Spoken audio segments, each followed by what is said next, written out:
അതാ ഞാൻ ദൈവത്തെ തേടി ഇറങ്ങിയത്. കടക്കാരൻ ചോദിച്ചു, നിന്റെ കയ്യിൽ എത്ര രൂപയുണ്ട്? അവൻ 50 രൂപയുടെ നോട്ട് നീട്ടി. ദൈവത്തിന് കൃത്യം ആ വിലയെ വരൂ. ഇത് പറഞ്ഞിട്ട് ഒരു ചെറിയ കുപ്പിയിൽ കുറച്ച് തേൻ കുട്ടിക്ക് നൽകി. എന്നിട്ട് പറഞ്ഞു, ഇതാണ് ദൈവം, ഇത് നിന്റെ അമ്മാവന് കൊടുക്കണം.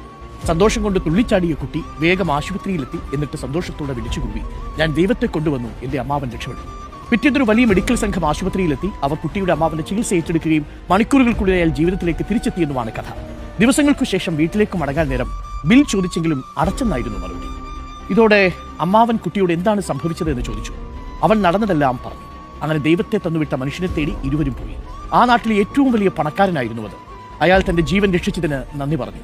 അപ്പോൾ കടക്കാരൻ പറഞ്ഞു, നീ നന്ദി പറയേണ്ടത് എന്നോടല്ല, 50 രൂപയുമായി ദൈവത്തെ വാങ്ങാൻ ഒരു ദിവസം മുഴുവൻ കടകൾ കയറി ഇറങ്ങിയ ഈ കുട്ടിയോടാണ്.